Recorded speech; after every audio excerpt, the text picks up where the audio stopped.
Hey guys, real quick, only 40% of our viewers are actually subscribed, so let's change that right now. Hit that subscribe button right below. The other one, huge game, Sunday Night Football. Detroit Lions at the Philadelphia Eagles. It's Sunday night, 8:20.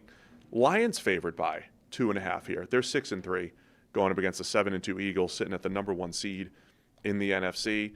Over/under is 46.5 from FanDuel. And this is the game, Sam. We didn't get to see it live. We waited all season to see this game last year.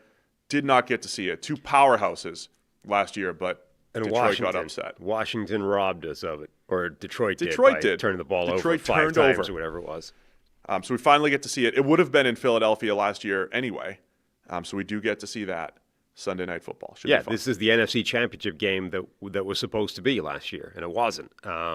Yeah, I mean, that part of it's fun. I think both teams, Detroit certainly have absolutely pulled themselves together after a couple of weird games here or there. Philadelphia, really strange game that they played most recently, but, both teams are still absolutely legit. I mean, look at it's more muddled this year than it was, but Philadelphia 7-2, Detroit 6-3. They're both sitting atop their respective divisions. Philadelphia don't really have a contender in theirs. Dallas and Washington each have 3 wins, but the NFC North is wide open. The John Daly Chicago Bears are sitting there right with Detroit. Yeah, 2 legit powerhouse teams, and we finally get to see the matchup. No significant weather here in Philly on Sunday night. It should be in the 40s. Wind 10 to 20 miles an hour from my app here, so I don't know if that ends up becoming a factor. But nothing significant there. But I'm interested in the style of play that we get here, right? I think Philly can win any kind of game, but I think you're better off getting into a shootout with the Eagles. Is that fair? Like, if you could choose, like, hey, if we knew this game was going to be 30-27, or like last week, 10-7, I feel like Detroit's more comfortable playing in the shootout, and Philly would be less comfortable playing in a shootout. And I say that knowing, go back to that Rams game earlier this year, the Eagles were down, 26-7, came back to win. They can win. I still think the Eagles can win any style, but they feel like because of the inconsistencies of their offense throughout this year, their offense has straight up disappeared for periods of the game. It's actually very similar to Denver, who, by the way, they lost to because their offense disappeared. Very similar to Denver, this Philly offense. They go through these lulls, and I think if Detroit can keep their foot on the gas, and it's not easy, they're going up against Vic Fangio's defense, which has been fantastic. But if Detroit can turn this into a shootout, I think that's their preferred game flow here. Yeah, I mean, the Eagles have not demonstrated really this season that they can really be comfortable in those high-octane, shootout type of games. They tend to do well, even when they put up points. It's sort of inconsistent, and they get a couple of huge plays from some of their playmakers. But I don't think stylistically they're anywhere near as comfortable as the Lions are in just this like college-esque back and forth, monster scoring type of performance. One thing that's interesting in this game, the Eagles' entire offensive line basically is on the injury report at the moment. They're all dealing with something. Now, I would imagine almost all of them are going to play. Maybe Juergens will get back at center. But Lane Johnson, remember, left the Packers game with an ankle injury before coming back. Still just an elite caliber left tackle. Landon Dickerson has missed time this season. He's dealing with a quad. Tyler Steen has got an oblique injury that he's on the injury report with. So the majority of the offensive line is at least dealing with something, and going up against this Lions pass rush that's pretty formidable. Lane Johnson against Aiden Hutchinson just as a matchup is pretty exciting. Yeah. Lane Johnson, if he's dealing with an ankle injury, that's a tough handicap to be dealing with if you're going up against Aiden Hutchinson. I'm looking at the way Detroit played last week. I think there's a little bit of fool's gold there against Washington's defense, right? I mean, Washington's defense is terrible. So, yeah. It is. That's it's not a false positive because I think the Lions can do that, but it's definitely you played the game on easy mode. The thing they do well, though, is have all those playmakers, have all that speed, give them opportunities, but the Eagles have the right answers to that, right? I mean, they've got good corners. I love the way the Eagles have invested, or at least found good players at linebacker the last couple of years with Jahad Campbell, Nakobe Dean, Zach Bond. So they have linebackers that can hang with Sam Laporta, theoretically with, handle the run against David Montgomery and Jahmyr Gibbs. Gibbs out of the backfield. Campbell's going to be really interesting. He's, probably the most athletic. Him and Bond, really athletic in coverage. Can they handle Gibbs out of the backfield? Like as soon as Gibbs ran that angle route against Washington, it's game over. Yeah, it's easy. But like the Eagles have good matchups for Detroit's weapons. I still think Detroit overall, their aggressiveness, Dan Campbell's pass expectancy was higher. In other words, they were throwing the ball on running downs a lot more last week against Washington than they had the rest of the season. It's like a little tweak where maybe Detroit was getting a little bit too run heavy even for them, and they were a little bit more aggressive last week, and I wonder if that's going to be the way to go with Philadelphia here. So there's so much fun to watch here. I do think other side of the ball, though, if the Eagles are banged up on the offensive line, and they have been so inconsistent with their running game this year, nothing like last year with Saquon Barkley where he's breaking off a 60-yarder every 2 weeks. You haven't had the explosiveness there. And it's still there for him. I mean, we saw that against Green Bay. They give him a little swing pass. He, spins out of a tackle from Valentine, bombs down the line, and that's the difference in the game. Honestly, that play and the one that came right after it to Devontae Smith, it's not like Saquon Barkley is dealing with this, season-to-season hangover that you get sometimes where running backs get the monster load, or most of the time where they get the monster workload. Saquon still looks explosive, still looks dynamic, still looks capable of taking any play to the house. It's just the gap isn't there the way it was. By the way, I did misspeak on the line. It is Philly by 2.5, not the Lions by 2.5 here. So the home team, Eagles favored. It makes sense, right? We're talking about two fairly evenly matched teams. I love comparing it to last year because I think they were both – Detroit was banged up on their defense last year quite a bit, but their offense wasn't. Right. And so I think we would have seen – two relatively healthy teams in that game. Now we've got both offensive lines banged up and dealing with some turnover. Like it's not, I don't think they feel as juggernauty as they did last year, both teams. No, neither of them I think is as good as I feel like they were a year ago. But but again, I feel like the Lions are closer. Like this is a team that I think it feels closer to last year's version now than the Eagles do. The Eagles just like everything just doesn't feel great between the offensive line all dealing with injuries. By the way, the other offensive lineman on the injury report, but only because he's coming back, is Willie Lampkin. Willie Lampkin. There might be a tiny sliver of a window where before Cam Jurgens gets back, like Willie might have 5 minutes of action where Brett Toth gets hurt, and Willie's the guy off the bench before Jurgens gets back and he takes the seat in the bench again. I just want to see that guy play. Get him in the tush push. Well, there's that as well, yeah. Get him at fullback. But at center, you might actually get him on the field briefly before Jurgens gets back. Get Willie Lampkin out there. But between the offensive line all dealing with injuries, this A.J. Brown stuff, where he's just constantly taking pot shots at the team, and they can't go anywhere now. Like the trade deadline's done. They can't, even if they wanted to, they can't really get rid of him now. So you've got some degree of unhappy A.J. Brown sitting there doing nothing production-wise while Devontae Smith gets big play. It's not working the way it did previously. The A.J. Brown thing, because this happened last year too. He was reading the book on the sideline and they still won the Super Bowl, right? So we talk about this stuff as a distraction a lot.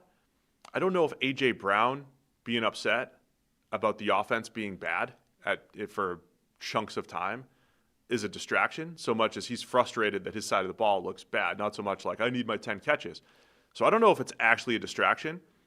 I honestly think it's more informative of maybe Jalen Hurts' style of play where you just, again, he's been tied to a lot of these offensive lulls, right? So Jalen Hurts, Bo Nix, every quarterback takes all this criticism. I think Jalen Hurts is a good quarterback overall. I think his running ability brings a special dynamic to what the Eagles do. I think he's been extremely clutch, and he does have this knack for doing just enough to win, right? You can win ugly, and he's won in shootouts before where he's had to make plays down the field. But he's not going to like get in no huddle and, march down the field 8 straight plays and picking the defense apart, go quick game, go deep ball. It's just it's different. It's a different style of pass game, and I think because you're not attacking the field through the air at every level the way you should. Middle of the field hasn't been great, hasn't been attacked. It leaves some holes. Am I describing that okay? Like there's Hurts is good overall, but there's something in the style that leads to these slumps or lulls within a game offensively, and I think that's where the frustration is coming from. Yeah, I mean, the concern, I think, it's not that the production hasn't really been there for A.J. Brown. Like, there have been, again, because Hurts is this type of quarterback, there have been times in the past where the production has disappeared and, everybody's had lean stretches within this offense. And then it clicks again and something. The thing I think that's concerning, number one, the fact that it seems to be as bad as it's ever been in terms of A.J. Brown's frustration level.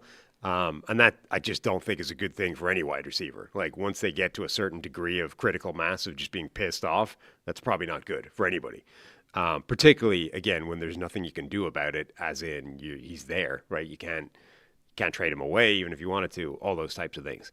It's the fact that they're not actually, we've talked before about Nick Sirianni's quite a squeaky wheel type of coach. When things are going bad, he tends to, or whatever, if he'll try and address that with play calling. They're not throwing the ball at A.J. Brown, right? Like, his targets have disappeared. Early in the season, he was getting, 10, 9, 8. He's still getting, the ball was going his way quite a lot, even if he wasn't getting the production. Now that's not even happening, right? The last 3 targets, 6 targets, like, we're not seeing them try and fix this. We're not seeing them try and go after A.J. Brown. And as much as, look, Devontae Smith is playing really well right now, and he deserves the targets he's getting. I feel like there are plays you could just, let's just throw the ball at A.J. Brown. I mean, so much of their production in the past has been A.J. Brown is 6'2", 225 pounds, and bigger, stronger, faster, and better than the guy covering him. Yep. Give him a chance. So now more than ever, he's frustrated, he's annoyed. Throw him a ball and see what happens. And that includes... He's the type of guy that can take a slant 40 yards. Exactly. Like, manufacture the guy some targets. That's what I mean. Like, it's not just the vertical routes. And again, I think the Eagles offense gets into, we're either taking a low percentage shot down the field. And in a game like the Vikings game a couple of weeks ago, he hits all of them. Yeah. And averages like 15 yards per completion, Hurts. But it's low percentage. Or it's like screens, right? It was like the old Chip Kelly offense. It's like, we're going screen or we're going deep, and there's no short and intermediate game. And I think that's what they're missing. And I think that's what A.J. Brown's feeling. Yeah. Right? Like, when you watch the way Jamar Chase is used for the Bengals, you're like, they're giving him screens. He's got underneath stuff, drags and slants, and he's got his vertical passes. And, like, you're attacking every level of the field, and the defense doesn't know where they have to cover Jamar Chase. You're not feeling that with A.J. Brown. So, look, I don't think it's a distraction and that affects him. I think it's not the distraction. It's the inconsistent offense that's the issue. I do wonder if it comes to a head. Howie's got no problem being bold. A.J. Brown still has a ton of value. I do wonder if in the offseason they try to trade him and they recoup a ton of value and replenish the receiving core. I wouldn't hate that as a move. I think for that's the Eagles. Closer to reality. Yeah, I agree. But they won a Super Bowl with the very same A.J. Brown, with not as inconsistent of an offense, but they still had their lulls last year. Like, they can still win with what they have here and with A.J. Brown and Jalen Hurts. The inconsistency is less concerning to me than how they are addressing or not addressing the inconsistency. Like, they are manufacturing some touches for Devontae Smith. They don't appear to be doing it for A.J. Brown. And I say this, like, even though, late in the game on 4th down against Green Bay, they took a shot at A.J. Brown for no particular reason. Like, they have shown random plays where they'll fire him the ball. But, like, against Green Bay, they're putting Devontae Smith in motion to get him one-on-one on one side and throwing him a quick pass, even though he's blanket covered on that play. Meanwhile, the other side of the field, A.J. Brown is effectively isolated against off coverage. Like, it's 2nd and 5, throw A.J. Brown the ball. He might beat the off coverage, and then he's off to the races. I don't understand why they've gone away from A.J. Brown so hard. I don't think this is somebody whose play has fallen off a cliff, and that's why he's not seeing the ball anymore, and consequently he's frustrated. I think for some reason they're just not throwing him the football, and they probably should. Last thing. Nick Sirianni versus Dan Campbell. The overall dynamic. Sirianni has been he was one of the first coaches being really aggressive on fourth down. It's been an Eagles thing since Doug Peterson and then Sirianni. So there was a level of aggressiveness that Sirianni brought to the table. We know what Dan Campbell's done on fourth down. We do all this analysis. We talk matchups and the whole deal, and it's going to come down to who converts their fourth downs, right? That's what it's going to come down to. So just something else to keep an eye on that's going to be tons of fun, I would say. Yeah, I mean, a huge amount of variance comes in a game like this where you've got the Eagles and their tush-push stuff. You've got the fact that the Lions are aggressive on fourth down. We've also got a much bigger test for Dan Campbell, offensive genius, as opposed to Washington. I wanted to mention, by the way, Nakobe Dean. What a comeback story for him. Yeah. I kind of feared that his effective career in the NFL might have been done based off bad injury that he got, plus the fact that the Eagles drafted Jahad Campbell, a more athletically gifted, higher drafted linebacker. You're like, I mean, that might be it for Nakobe Dean in this defense. Meanwhile, he's come back and he's like immediately straight into the lineup and cooking and getting a ton of snaps the last few weeks and looking really good doing it. I mean, Nakobe Dean looks back, and Nakobe Dean, he might not have the athletic gifts a lot of these linebackers do. I mean, the dude is small. Like, you see him walking around. When we were at the Super Bowl, and he's at like the opening night thing and just mixing around with, like, he's my size, albeit heavier, but he's not big. Meanwhile, this guy's out there looking like an instinctive linebacker, knows where the play's going, gets there, makes the tackle. Like, love seeing him back and making plays. It's going to be a fun one. Sunday night, it is Philly favored by 2.5 here, over under 44.5 per FanDuel. Where are you going to go with this one? I'm going to go with the Lions because I do believe that they are closer to their old selves than the Eagles are. I'm back and forth on it. I'll take Philly, I guess. Philly to pull it off at home. I don't think the Lions are bad on the road. They're just better in the dome. I think that could be a factor. Like, if I would probably flip. If this was in the dome, the line would flip. I'd probably feel better about the Lions. I still think if they would rather play a shootout, and I think it might be tough to do that against Philly. So I'll take the Eagles. Harry's going to take the Lions here. Thanks for watching all the way to the end of the video. Check the Mic is live Monday, Wednesday, and Thursday, so be sure to hit subscribe so you don't miss a video. You heard the man. Subscribe.